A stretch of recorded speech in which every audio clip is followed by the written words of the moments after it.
اعوذ باللہ من الشیطان الرجیم بسم اللہ الرحمن الرحیم الحمد للہ رب العالمین الصلاۃ والسلام علی اشرف الانبیاء والمرسلین وعلی آلہ الطیبین الطاہرین المعصومین سیما بقیۃ اللہ فی الارضین روحی و ارواحنا الفداء اما بعد فقد قال اللہ تبارک و تعالی فی کتابہ المجید و فرقانہ الحمید و قولہ الحق وهو اصدق الصادقین اعوذ باللہ من الشیطان الرجیم بسم اللہ الرحمن الرحیم یوم ندعو کل اناس بامامہم۔ صلوات پڑھ لیجئے محمد و آل محمد بدایت۔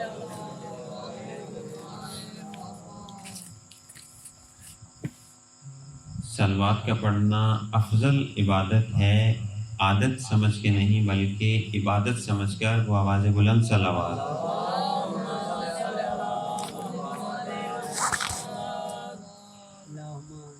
سامعین محترم، موالیان حیدر کرار، عزاداران مظلوم کربلا، اس دنیا کے اندر بہت سارے ایسے افراد ہیں، بہت سارے ایسے ادارے ہیں کہ جن کا ہدف، جن کا مقصد یہ ہے کہ وہ اس دنیا میں امن کو قائم کریں، لیکن وہ اس کام میں ناکام نظر آتے ہیں۔ اس دنیا کے اندر امن اسی وقت قائم ہو سکے گا کہ جب قائم کا ظہور ہوگا۔ جب قائم کا ظہور ہوگا، جب قائم آئیں گے تو اس دنیا کو عدل سے پر کر دیں گے۔ اس دعا کے ساتھ کہ ہم بھی اس عدل الہی اور نظام الہی کے اندر امام زمانہ کی رعیت میں زندگی بسر کریں گے، امام زمانہ کے ظہور کی میں تعجیل کے لیے ایک دفعہ بآواز بلند صلوات پڑھیں۔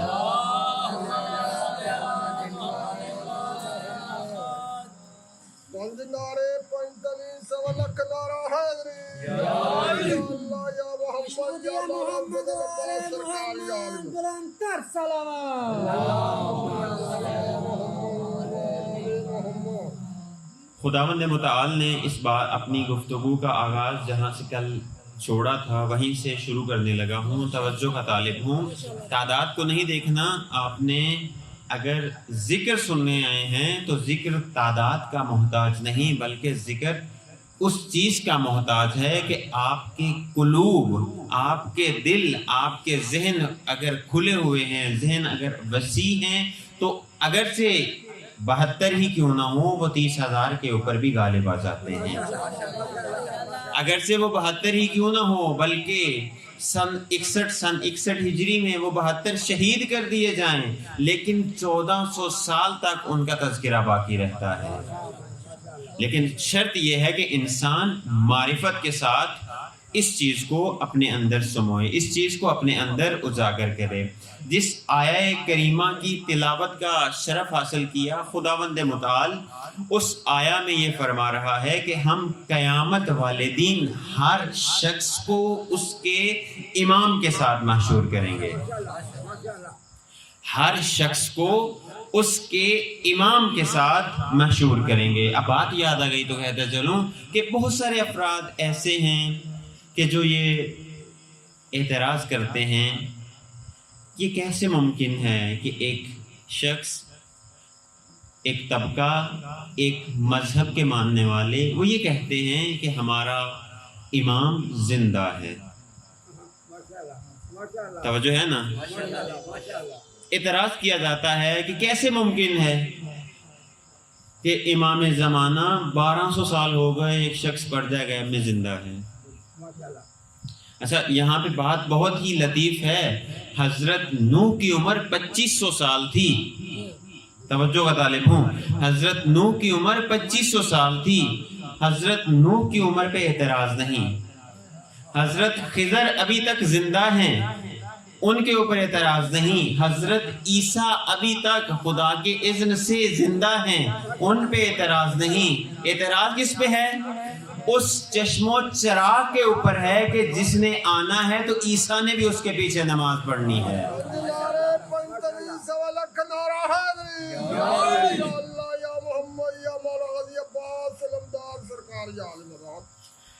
اس شخص اس ہستی کے اوپر اعتراض ہے کہ جب وہ ظہور کرے گی تو عیسیٰ بھی اس ہستی کے پیچھے نماز پڑھیں گے۔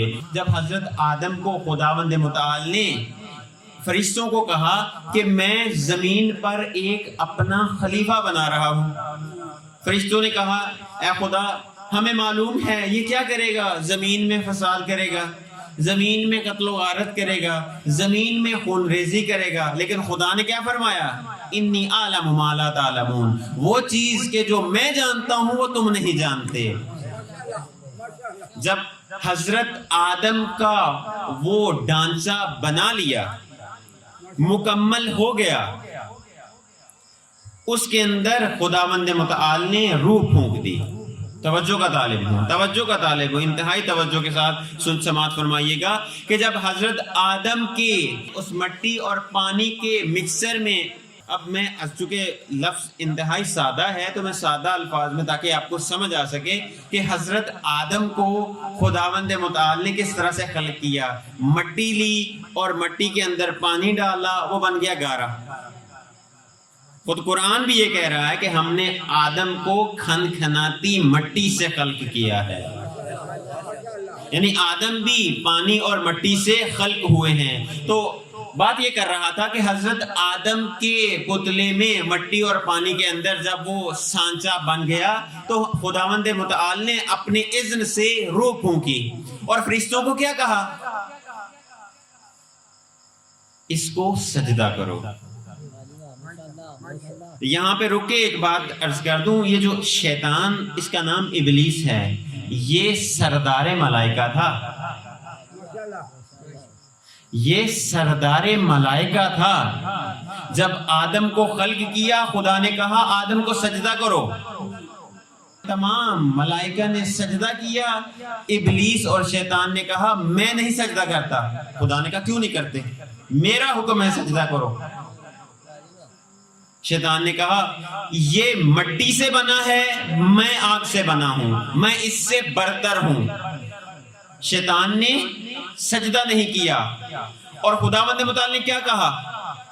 تو میری بارگاہ سے نکل جا۔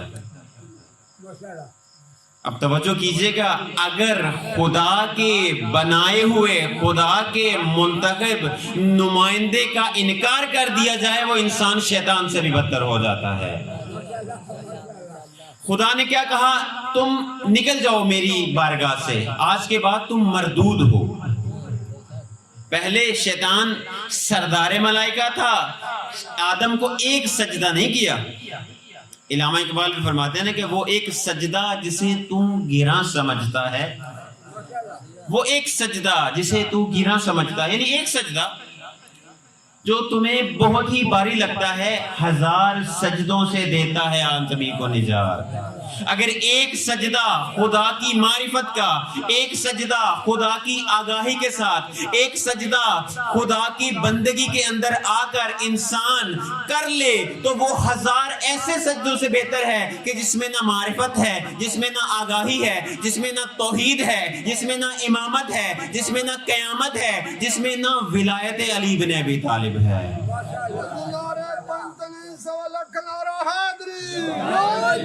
وہ ایک سجدہ، شیطان نے ایک سجدہ نہیں کیا، سردار ملائکہ ایک سجدہ نہیں کیا، مردود ہو گیا۔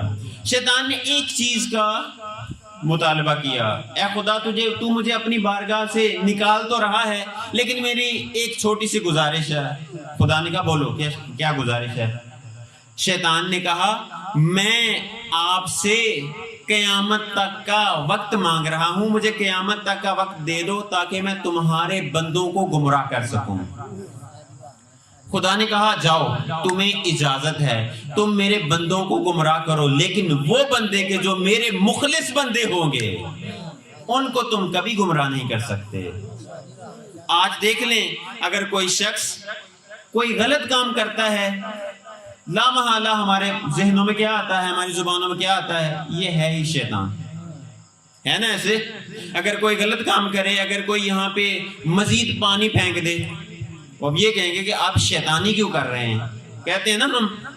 اچھا ایک نقطے کی طرف توجہ کیجئے گا، وہ افراد، وہ اشخاص اور وہ نافہم لوگ جو یہ کہتے ہیں کہ امام زمانہ کیسے ممکن ہے کہ امام زمانہ پردہ غیب میں ہیں اور پردہ غیب میں رہ کر ہماری ہدایت کر سکتے ہیں، تو میں ان سے کہنا چاہوں گا اگر تمہیں شیطان کی شیطانی پہ یقین ہے کہ شیطان کیا کرے گا، شیطان ہمیں بھٹکائے گا، تو ہمارے امام میں یہ صلاحیت موجود ہے، وہ اگرچہ پردہ غیب میں کیوں نہ ہو آج بھی ہماری مدد کے لیے ہمارے پاس حاضر ہے۔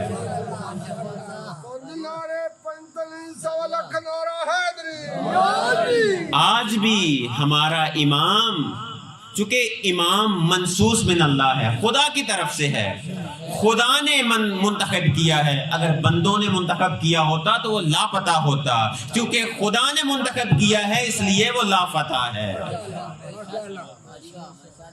بندوں نے منتخب کیا ہوتا، آپ نے دیکھ لیا بعد از رسول بندوں نے بعضوں کو منتخب کیا، ان کو بھی مجبوراً کہنا پڑ گیا، ایک نے 70 دفعہ کہا، ایک نے 30 دفعہ کہا، ایک نے 90 مرتبہ کہا کہ اگر علی نہ ہوتے ہم ہلاک ہو جاتے، اگر علی نہ ہوتے ہم ہلاک ہو جاتے۔ تو میں یہ کہنا چاہوں گا اس لیے کہ علی باب مدینۃ العلم ہے، علی مدینۃ العلم کا باب ہے، حکمت کا شہر ہے، علی حکمت کے گھر کا دروازہ ہے، علی علم کے گھر کا، علم کے شہر کا دروازہ ہے۔ اگر تم دروازے سے ہٹ کے کسی اور طرف آؤ گے تمہیں لامحالہ کہنا پڑے گا اگر علی نہ ہوتے تو ہم ہلاک ہو جاتے۔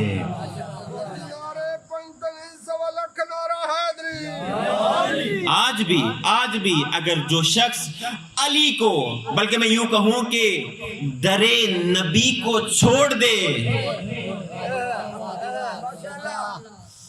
ایک نعت ہے بڑی جسے کہہ لیں کہ پر لطف نعت ہے، پہلے میں سنتا تھا، بہت پرانی نعت ہے، لیکن ایک عالم دین نے اس کی طرف، اس نقطے کی طرف اشارہ کیا تو یقین کریں اتنا لطف آتا ہے اس نعت کو سننے کا۔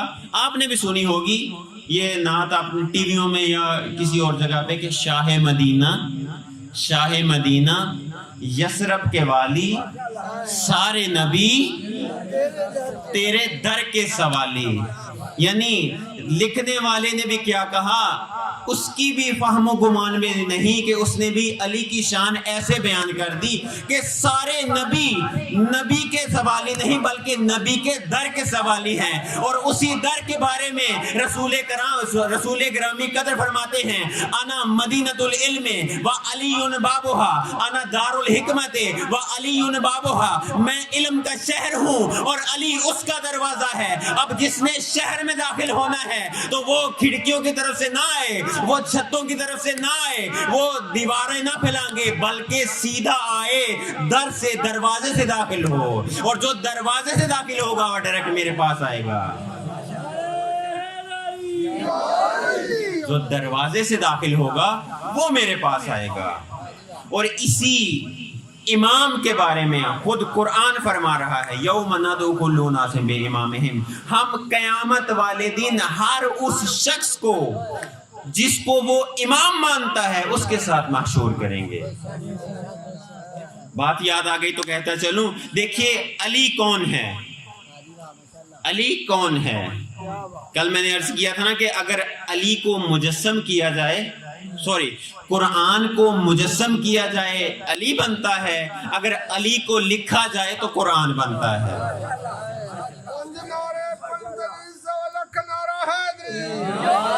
اور یہ میں نہیں کہہ رہا، یہ میں نہیں کہہ رہا، عبداللہ ابن عباس اہل سنت کے بہت بڑے مفسر ہیں، اہل سنت کے بہت بڑے مفسر ہیں۔ جب رسول پاک کی رحلت ہو گئی اور حکومت علی کا حق تھا، علی کو نہیں ملا، تو یہ چونکہ صحابی رسول بھی ہیں، مفسر قرآن بھی ہیں، فقیہ بھی ہیں، لوگ مسئلے بھی ان سے پوچھتے تھے، یہ احادیث بھی بیان کرتے تھے، تفسیر زیادہ، تھوڑی سی قرآن کی تفسیر زیادہ بیان کرتے تھے۔ ایک دفعہ کیا ہوا کہ امیر شام نے جناب عبداللہ ابن عباس کو بلایا اور کہا اے عبداللہ ابن عباس، اے ابن عباس، میں نے سنا ہے تو قرآن سے علی کی شان بیان کرتا ہے، یہ کام نہ کیا کر، کوئی اور آیا پڑھا کر، علی کی بھی شان میں کوئی آیا نہ پڑھا کر۔ ٹھیک ہے، تو میں یہ آیا پڑھتا ہوں، بتاؤ یہ پڑھنے والی ہے یا نہیں؟ سب سے پہلی آیت بسم اللہ الرحمن الرحیم، اس نے کہا نہ، یہ آیت نہ پڑھو۔ کیوں؟ کیونکہ پورے قرآن کا علم سورہ اخلاص میں ہے، سورہ الحمد میں ہے، اور الحمد کا علم بسم اللہ میں ہے، اور بسم اللہ کا علم با میں ہے، اور با کا علم اس نقطے میں ہے، اور میں نے علی سے سنا ہے انا نقطہ تحت البا، میں اس با کے نیچے والا نقطہ ہوں، اگر اس نقطے کو ہٹا دو گے تو تم جہالت میں چلے جاؤ گے۔ اگر علم لینا ہے، اگر معرفت لینی ہے تو اس علم اس نقطے کے پاس آنا پڑے گا۔ یہ آیا نہ پڑھا کرو، اس میں تو علی۔ پھر ابن عباس کہتے ہیں اچھا چھوڑو، میں یہ وَمِنَ النَّاسِ مَن يَشْرِي نَفْسَهُ ابْتِغَاءَ مَرْضَاتِ اللَّهِ وَاللَّهُ رَءُوفٌ بِالْعِبَادِ۔ امیر شام کہتا ہے کہ یہ آیت بھی نہ پڑھا کرو۔ کیوں؟ یہ تو آیا شب ہجرت نازل ہوئی ہے، اور شب ہجرت کس کو نہیں پتا کہ علی ہی وہ شخص تھا کہ جو بستر رسول پہ رسول بن کے سویا۔ اچھا اور کون سی آیا پڑھوں؟ اچھا یہ آیا پڑھوں، اِنَّا هَدَيْنَاهُ السَّبِيلَ اِمَّا شَاكِرٌ وَإِمَّا كَفُورًا۔ امیر شام کہتا ہے کہ نہ، یہ بھی نہ پڑھو۔ کیوں؟ ہدایت رسول نے علی کی شکل میں غدیر خم پہ ہمیں بتائی ہے۔ اچھا اس نے کہا ٹھیک ہے، وَيُطْعِمُونَ الطَّعَامَ عَلَىٰ حُبِّهِ مِسْكِينًا وَيَتِيمًا وَأَسِيرًا۔ اچھا یہ آیا پڑھوں، اس نے کہا، امیر شام کہتا ہے کہ نہ، یہ آیا بھی نہ پڑھو۔ کیوں؟ اس لیے کہ جب حسنین کریمین بیمار ہوئے تھے تو آل محمد نے 3 دن روزہ رکھا تھا۔ پہلے دن جبریل آئے، سارا گھر کا افطاری کا سامان جبریل کو دے دیا۔ دوسرے دن میکائیل آئے، افطاری کا سامان میکائیل کو دے دیا۔ تیسرے دن جو سور پھونکنے والا فرشتہ ہے وہ آیا، افطاری کا سامان اس کو دے دیا۔ یہ تو اہل بیت کے عمل کے بعد آیا اتری ہے، کوئی اور آیا پڑھا سا؟ کون سی آیا پڑھوں؟ اور ابن عباس مسکرا کے کہتے ہیں کہ اچھا تو بتا میں کیا پڑھوں؟ توجہ ہے نا؟ اچھا ابن عباس کو امیر شام مخاطب ہو کے کہتا ہے کہ تو پڑھ اذا زلزلت الارض زلزالہا۔ ابن عباس مسکرا کے کہتے ہیں کہ امیر شام تیری بدبختی یہ ہے کہ اس میں بھی علی ہے، تیری بدبختی یہ ہے کہ اس میں بھی علی ہے۔ وہ کیسے؟ اسے کہا کہ رسول کے زمانے میں ایک دفعہ مدینہ کے اندر زلزلہ آ گیا، تمام اصحاب، تمام الحاج، جو بڑے بڑے اصحاب تھے، بڑے بڑے الحاج تھے جنہوں نے باقاعدہ حج کیے تھے، جو بڑے بڑے صحابی تھے، جو کاتبان وحی تھے، جنہوں نے حدیثیں بیان کی، جنہوں نے تفسیریں بیان کی، سب ڈر گئے۔ سارے افراد، تمام اصحاب، تمام الحاج درے علی پہ آئے اور کیا کہا، یا علی زمین ہل رہی ہے، خاموش نہیں ہو رہی۔ تو علی علیہ السلام مدینہ سے باہر جا کر زمین پہ ہاتھ رکھ کے کیا کہتے ہیں، اے تراب، تجھے بو تراب حکم دے رہا ہے، خاموش ہو جا۔ تو اس وقت خدا نے یہ آیا نازل کی، اذا زلزلت الارض زلزالہا۔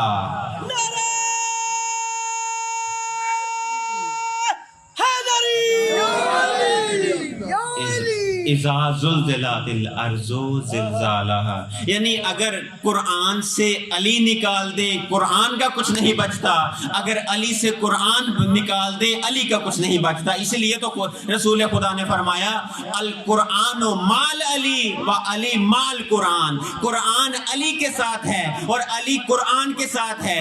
جہاں جہاں علی ہوگا وہاں وہاں قرآن ہوگا، جہاں جہاں قرآن ہوگا وہاں وہاں علی ہوگا، اور یہ آپس میں ایک دوسرے سے جدا نہیں ہوں گے حتیٰ کہ حوض کوثر تک پہنچ جائیں گے۔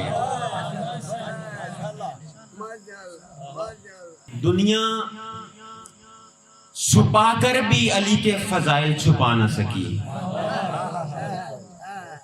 رسول پاک فرماتے ہیں، اب لطف لیجئے گا علی کے، چونکہ مجھے بتایا گیا کہ ولائی لوگ ہیں، تو میرا دل چاہ رہا ہے کہ آج آپ کو مولا علی کی ولایت کے کچھ نمونے اور کچھ جھلکیاں کہ جو قرآن میں ہیں اور جو احادیث میں ہیں، رسول نے جو اپنی زبان سے بیان کیے ہیں وہ بتاؤں۔ رسول پاک ایک جگہ پہ فرماتے ہیں کہ لو انا غیاض الاقلام، لو انا غیاض اقلام، اگر تمام درخت اس روئے زمین کے اوپر تمام درخت قلم بن جائیں، والبحر مداد، اور جتنے بھی دریا ہیں، جتنے بھی سمندر ہیں سیاہی بن جائیں، والجن حساب، اور جنوں کو یہ حکم دیا جائے کہ آپ حساب لگائیں، والانس کتاب، اور جتنے بھی انسان ہیں، کم از کم 7 ارب انسان ہیں اس روئے زمین پر، 7 ارب انسان،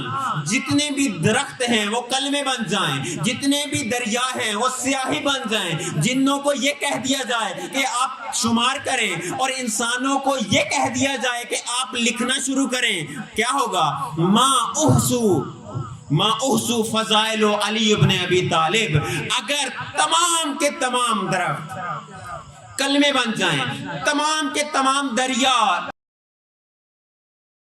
سب بڑے بڑے سمندر سیاہی بن جائیں، جنوں کو کی یہ ڈیوٹی لگا دی جائے کہ وہ فضائل علی ابن ابی طالب کو اکٹھا کریں، انسانوں کو یہ کہہ دیا جائے کہ آپ لکھنا شروع کریں، تو رسول پاک فرماتے ہیں کہ سیاہی ختم ہو جائے گی، درخت ختم ہو جائیں گے، جنوں کی طاقت ختم ہو جائے گی، انسان ختم ہو جائیں گے، لیکن علی ابن ابی طالب کے فضائل کا ایک پہلو بھی پورا نہیں ہوگا۔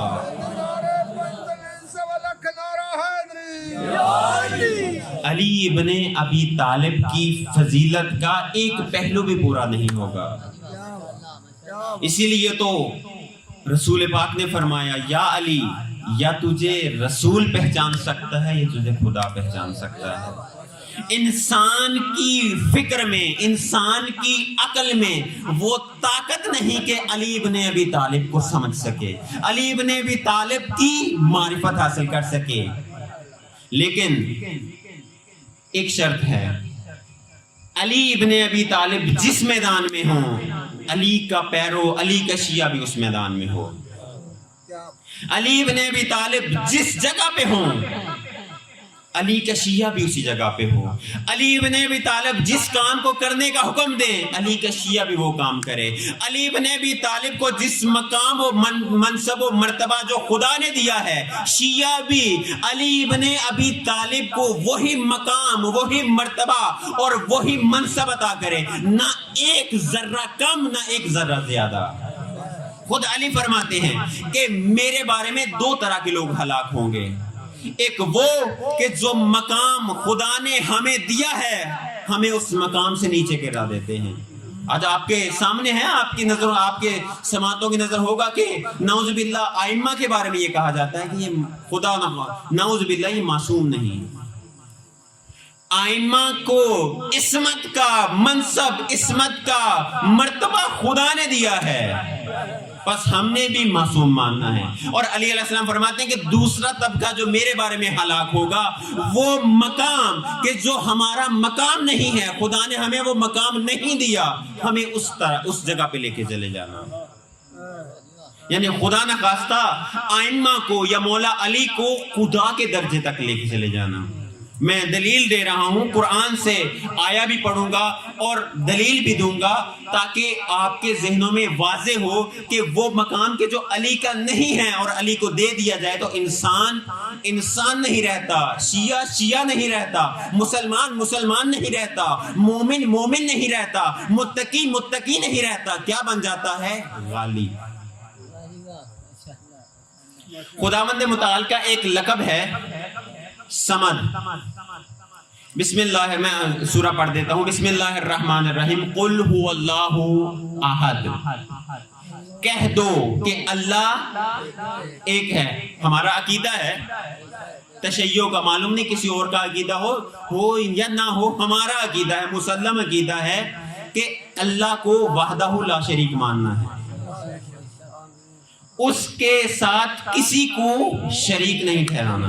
حتیٰ یہاں تک ہی نہیں، خدا نے یہ کہا ہے کہ اگر تم میری عبادت کرو،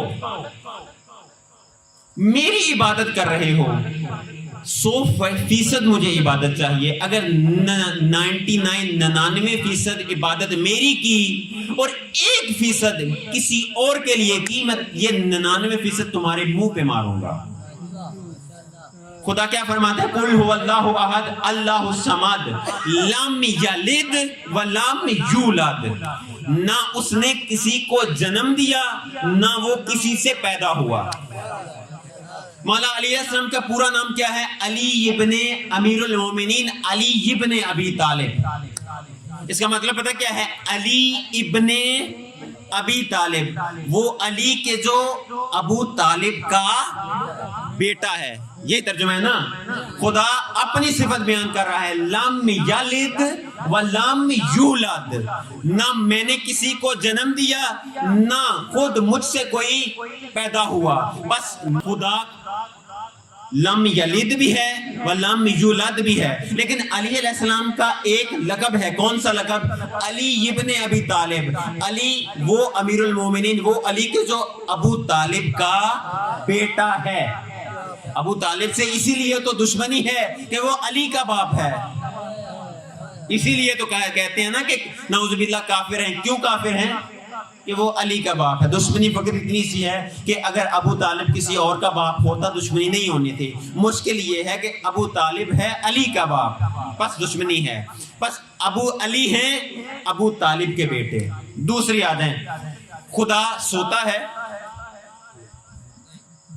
سوتا ہے یا نہیں؟ پکی بات ہے. تشیع کا عقیدہ ہے کہ خدا کبھی بھی نہیں سوتا. شب ہجرت بستر رسول پہ کون سویا؟ وَمِنَ النَّاسِ مَن يَشْرِي نَفْسَهُ ابْتِغَاءَ مَرْضَاتِ اللَّهِ وَاللَّهُ رَءُوفٌ بِالْعِبَادِ. وَمِنَ النَّاسِ، لوگوں میں سے کچھ خاص لوگ کیا کرتے ہیں؟ وَمِنَ النَّاسِ مَن يَشْرِي نَفْسَهُ ابْتِغَاءَ مَرْضَاتِ اللَّهِ، جو اپنا نفس خدا کو بیچ دیتے ہیں. کس کے لیے؟ خدا کی رضا کی خاطر اپنا نفس خدا کو بیچ دیتے ہیں. اور خود علی علیہ السلام فرماتے ہیں کہ میں کبھی نہیں سویا، لیکن وہ نیند کہ جو شب ہجرت بستر رسول پہ آئی، ایسی نیند میں جو کبھی نہیں آئی. بس علی نے بستر رسول پہ سو کے یہ بتا دیا کہ دنیا والوں، خدا وہ ہوتا ہے کہ جو نہ سوتا ہے نہ پلک جھپکتا ہے. میں آج سو کے بتا رہا ہوں کہ میں خدا نہیں، خدا کا بندہ ہوں. میں خدا نہیں، خدا کا بندہ ہوں. بس علی کا ماننے والا بھی علی کو اس جگہ پر جو مقام ہے علی کا اس کو دینا ہے. اگر کوئی نہیں دیتا وہ اس کی قسمت. اگر کسی کی قسمت میں 10% علی ہیں اس کو 10% مبارک. اگر کسی کی قسمت میں 30% علی ہیں اس کو 30% علی مبارک. لیکن ہم یہ دعویٰ کرتے ہیں کہ ہم علی کو 100% مانتے ہیں اور پکا مانتے ہیں. اس لیے تو ہم نے علی کو امیر المومنین، امام المتقین، امام عادل مانا ہے. اور قیامت والے دن انشاءاللہ علی کے ساتھ محشور ہوں گے. یوم ندعو کل اناس بامامہم، ترجمہ سورہ انبیاء کی آیت ہے، جا کے پڑھ لیجئے گا. ہم لوگوں کو قیامت والے دن کس کے ساتھ محشور کریں گے؟ اس کے امام کے ساتھ. اب اگلا نقطہ، اب دیکھیے امام کے ساتھ، جس طرح کل بھی میں نے عرض کیا تھا کہ جب تک اٹیچمنٹ نہیں ہوگی، جب تک انسان امام کے ساتھ متصل نہیں ہوگا، امام کے ساتھ محشور نہیں ہو سکتا. آج نئی مثال دیتا ہوں. یہ لائٹ چل رہی ہے، اس کے اندر کچھ چیزیں ہیں. ایک، اس کے اندر اگر انرجی سیور ہے تو وہ شیشہ لگا ہوا ہے، اس شیشے کے اندر ایک پاؤڈر ہے، اور اس شیشے کے اوپر ایک پلگ لگا ہوا ہے، یا یوں کہہ لیں کہ ایک سرکٹ لگا ہوا ہے کہ جو اس کو روشن کرتا ہے. اب اس کے ساتھ ایک تار بھی ہے یا نہیں؟ اچھا، سارے میری طرف اس طرح دیکھ رہے ہیں جیسے میں کو نہیں بات کر رہا ہوں. تار ہے نا، میرے ساتھ بات جسے کہتے ہیں کہ ساتھ رہیں، تار ہے یا نہیں؟ اور تار کے آخر میں ایک سوئچ لگا ہوا ہے. اچھا تار ہو، غور سے توجہ، میں مثال دے رہا ہوں علی کی مائیت، علی کے ساتھ کس طرح سے ہم نے ساتھ دینا ہے. تار ہو، پلگ ہو، شیشہ ہو، شیشے کے اندر پاؤڈر ہو اور اس کے پیچھے ایک سرکٹ لگا ہوا ہو، یہ روشن ہوگا؟ کیوں نہیں ہوگا؟ کہ یہ کسی نور کے ساتھ متصل نہیں ہے. جب یہ کسی نور کے ساتھ متصل ہوگا تو یہ جو نور آپ کو نظر آ رہا ہے در حقیقت یہ اس کا اپنا نہیں، وہ نور ہے کہ جس نور نے اس کو روشن کیا ہے. اگر علی علیہ السلام کو اپنا امام مانا ہے، چونکہ علی نور ہیں، انا و علی من نور واحدہ، میں رسول پاک فرماتے ہیں کہ میں اور علی ایک ہی نور سے بنے ہیں. اس کے بعد خداوند متعال نے ہمارے نور سے پنجتن پاک کو خلق کیا، اور جو نور بچ گیا اس نور سے ان لوگوں کو خلق کیا کہ جن کے دل میں ہماری محبت ہے.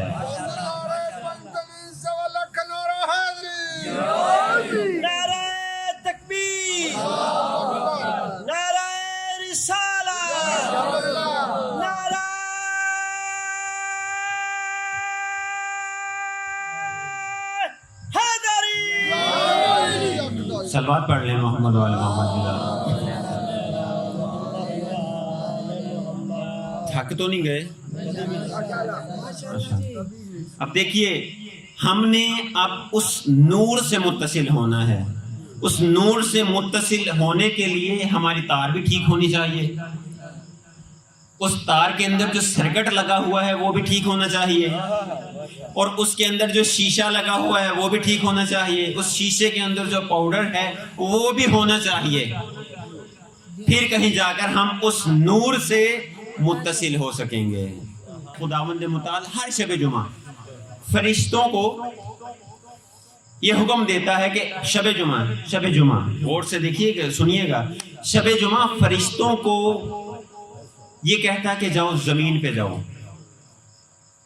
کیا کرنے جاؤ جہاں پہ روشنی ہے وہاں پہ جا کے بسیرا کرو. ایک شخص نے علی علیہ السلام سے پوچھا کہ یہ جو خدا نے، صلوات پڑھے محمد و آل محمد،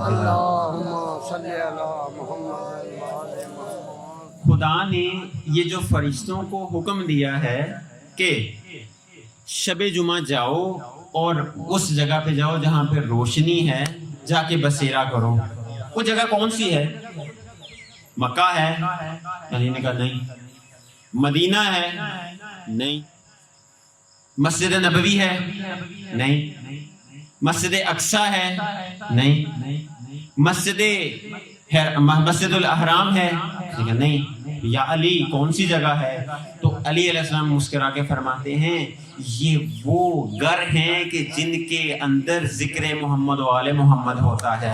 جب خدا آسمان سے دیکھتا ہے تو یہ گھر تاروں کی طرح چمکتے ہیں، اور خداوند متعال کو ذکر محمد و آل محمد اتنا پسند آتا ہے کہ فرشتوں کو حکم دیتا ہے کہ اے فرشتے جاؤ اور اس گھر میں جا کے رحمتوں کی برسات کر دو.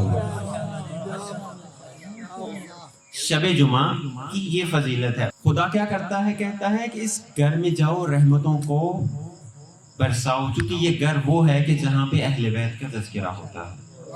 بس اہل بیت کا تذکرہ اس طرح سے انسان کرے کہ ان کے ساتھ متصل ہو تاکہ یہ ہمارے گھر روشن رہیں.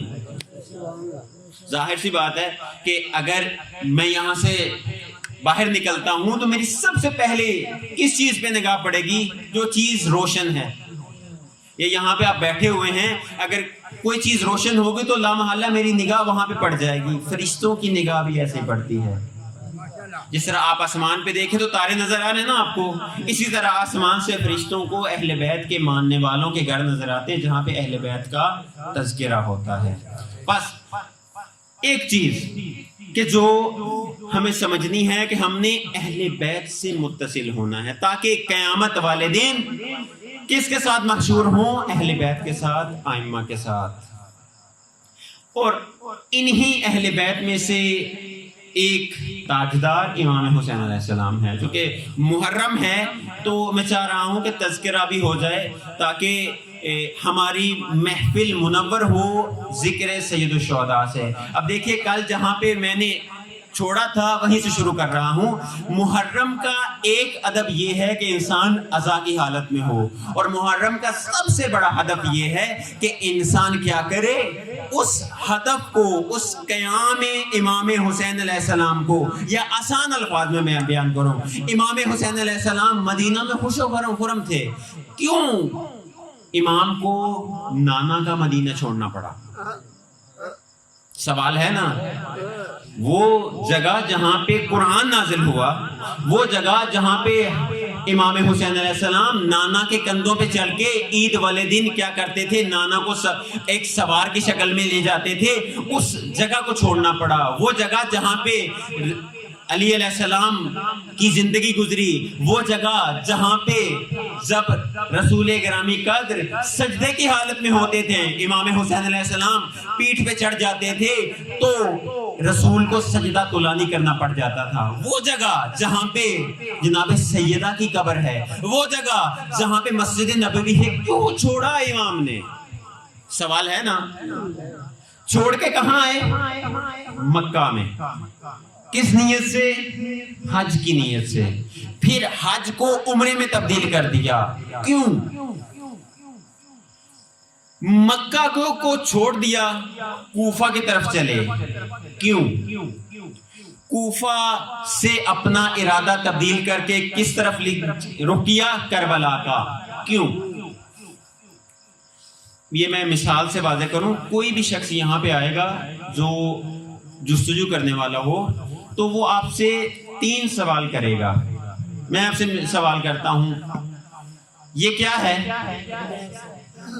کیسا ہے؟ کیوں ہے؟ اس کا جواب ہے آپ کے پاس؟ پانی پینے کے لیے. یعنی علت، اس کا سبب، اس کی وجہ کہ یہ کیوں ہے. مثلا یہ مائکرو فون ہے، لوہے کا ہے، تار لگی ہوئی ہے، ٹیپ چڑھی ہوئی ہے، ایمپلیفائر لگا ہوا ہے، یہ کیوں ہے؟ آواز کے لیے. یہ میرے ہاتھ میں کیا ہے؟ موبائل. کیسا ہے؟ پلاسٹک کا ہے، سرکٹ لگے ہوئے ہیں. کیوں ہے؟ کال کرنے کے لیے، انٹرنیٹ استعمال کرنے کے لیے. ہمارے پاس سارے سوالوں کے جواب ہیں. آیا اس سوال کا جواب بھی ہے کہ امام مظلوم کربلا نے مدینہ چھوڑا؟ کیوں؟ امام مظلوم کربلا نے حج کا ارادہ کیا، پھر حج کو عمرے میں تبدیل کیا. کیوں؟ امام مظلوم کربلا نے مکہ سے کوفہ کی راہ لی. کیوں؟ کوفہ نہیں گئے، کربلا چلے گئے. کیوں؟ اب آئیں شروع کریں پہلے سوال سے. خود امام سے پوچھتے ہیں، اپنی بات نہیں کر رہا، کسی مجتہد کی نہیں، کسی عالم دین کی نہیں. امام سے پوچھیں آپ نے مدینہ کیوں چھوڑا؟ امام مظلوم کربلا کے ایک بھائی تھے محمد ابن حنفیہ. جب مدینہ چھوڑنے لگے تو اس وقت وصیت کی کہ میں مدینہ چھوڑ رہا ہوں. سب سے پہلے امام نے خدا کی وحدانیت کی گواہی دی. خدا کی وحدانیت کی گواہی دی، یہ کتاب میں موجود ہے. اس کے بعد رسول کی رسالت کی گواہی دی. اس کے بعد یہ کہا کہ جنت بھی حق ہے، جہنم بھی حق ہے. اس کے بعد یہ کہا کہ قیامت والے دن خداوند متعال کیا کرے گا، لوگوں کو ان کی قبروں سے اٹھائے گا. اس کے بعد یہ کہا انی لم اخرج اشر ولا بطر، میں نہیں نکل رہا فساد پھیلانے، ظلم کرنے، ولا مفسدہ. یعنی امام کو نظر آ رہا تھا کہ معاشرے میں فساد ہے. امام کو نظر آ رہا تھا کہ معاشرے میں ظلم ہو رہا ہے. اس لیے تو امام نے کہا کہ میں نہیں نکل رہا ظلم کرنے، فساد پھیلانے، بے حیائی کو عام کرنے، دہشت گردی کرنے. اچھا امام نے کہا انما خرجت لطلب الاصلاح فی امت جدی، میں اس لیے نکل رہا ہوں کہ اپنے نانا کی امت کی اصلاح کروں.